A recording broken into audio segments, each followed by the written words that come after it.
も皆さんこんにちは、ネモですよ。はてさて、皆さんはそろそろ10億円貯まった頃でしょうか。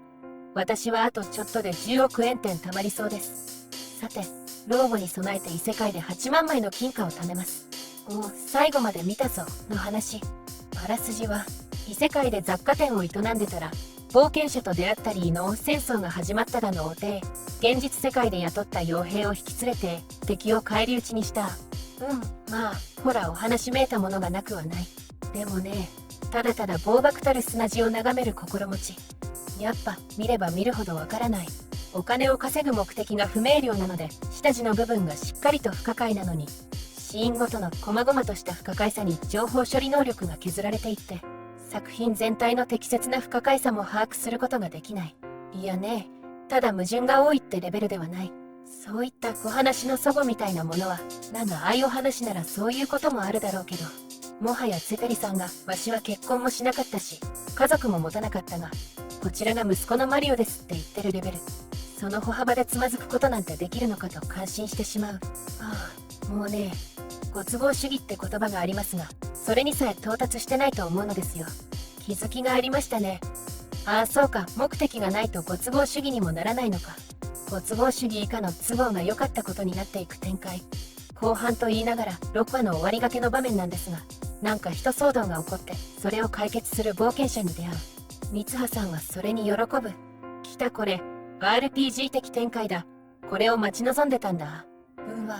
これね。三葉さんがそれを待ち望んでいて、そこにこの出来事だと、渡りに船、もしくはご都合主義だって言えると思うんですよ。もちろんそんな前振りもないですからね。もはやこれがご都合が良かったことになってる主義。それの密度がすごい流れがありまして、第8話、短く言うと、誘拐事件の現場で助けた女の子が王女様で王様と知り合いになりました。金づるゲットをってだけの話なんですが、まず誘拐事件を目撃したから急いで現実世界から持ち込んだ銃を持って助けに行く。三葉さんは銃を取り出し、自分は魔法が使えるみたいな単価を切って発砲。で、助けた少女は王女様で、それを最初から見ていた護衛が、三葉さんはただものではないと思って王様と引き合わせることに。おっとり刀で店から出たのに、たまたま持ってた老眼鏡を王様に紹介して感心される。すごい密度。一段しかない階段で、ものすごい転がり落ちのスタントを見せられたような見応えがある。こんなの、老眼鏡の流れを思いついたんなら、最初の場面で老眼鏡を棚に並べてたら、店の外の事件を目撃とかねじ込めばいいでしょうに。もしかしてタイプライターとかガリ版とかで書いているから修正できないのか。もう何なんでしょうか。そんな風に起きる出来事は、陰謀論者でもこじつけられないくらい論理性がない。でも、三葉さんの人物描写は割と固まってきたのかもしれない。最初は谷の影響からミリタリー知識も少しある風味だったのが、いつの間にか三葉さん本人がミリオタだったみたいに雑にすげ変わっていったら、その後、雑な思いつきみたいに戦争が始まるんですよ。三葉さんには明確にやりたいことなんてないのだけども、作者はやりたいことが見つかったみたいな感じ。言い換えてしまうと、それっぽい書きたいことが思いついたのに、それに沿って書き直すほどの思い入れはない感じ。もっと言うと、最初からそういうストーリーに脚本を構成するほど面白いとは思われてない感じ。まあ、とにかく戦争ですよ。他国がモンスターを連れて攻めてきたぞ。でね、なんか王都に暗殺者が侵入して、王様が狙われたところに、三葉さんが世話になった貴族のところの長男がね、身を挺してかばったことで負傷。三葉さんは身近な人が傷ついたので、自重するのを止め、現実世界の利用できるものをできる限り使って戦争に介入することを決意。自重なのか、自制とかではなく、って思ったけど、まあ考えてみたら、周囲に配慮して自分を制するんじゃなくて、自分のためにしか行動しない人だから何の違和感もないな。でも周りの人が傷ついたからって言うけど、怪我してる人、金づるとしか思ってない貴族で、自分を口説こうとした時、頭湧いてんのかって見下してて、後ろに立たれたからってだけで腹を殴った男だけど、身近な人なのか。いや実はこれにも違和感もないのですよ。三葉さんがね、異世界に来てからのいろんな出会いを振り返る場面があるんですけど、思い浮かべるとき、友達っぽいのと恩人と金づるが同列ですからね。だからこの戦争の被害者として象徴的に描かれる貴族長男は三葉さんにとって金づるですから、つまりは友人と同格なわけです。身近な人が傷ついたから全力で戦争介入だって決意するのも当然なんですよ。そうやって使える手段は何でも使うぞって現実世界の傭兵部隊を雇って異世界に転移で連れてくる。その時にね、傭兵さんたちに向かって戦争などどちらに森があるものだが、今回はこちらが圧倒的に正しいみたいな演説をぶつんですけど、そういうこと言いたいって思いついちゃったのはわかるけど、兵士に信念を解いているような口ぶりだけど、目の前にいるのは雇い上げた傭兵たちですからね。説明すべきは精神論じゃなくて契約内容だろ。示すべきは正当性じゃなくて契約書だろ。なんか演説の文言自体は元ネタがあるらしいけどもすごいですよね。元ネタを一切知らないのに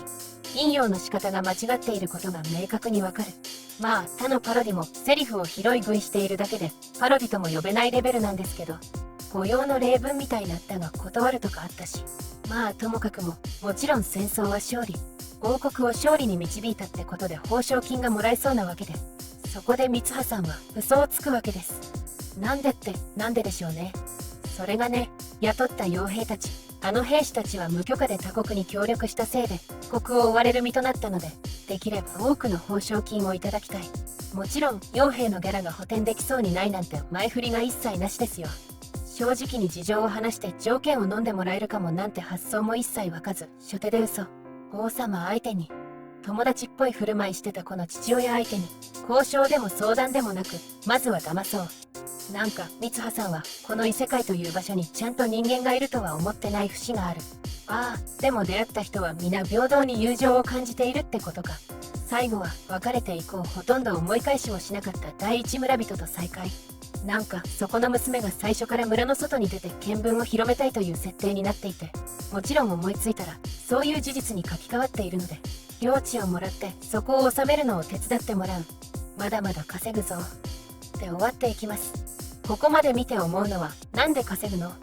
転移魔法で盗めばいいじゃん。見たことある場所しか転移できないとか言うだろうけど、 Google Earth で見たら解決らしいですからね。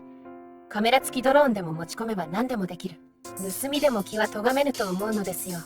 普通に嘘で大金せしめたり、雑貨店だって客の足元次第でぼったくるような人ですからね。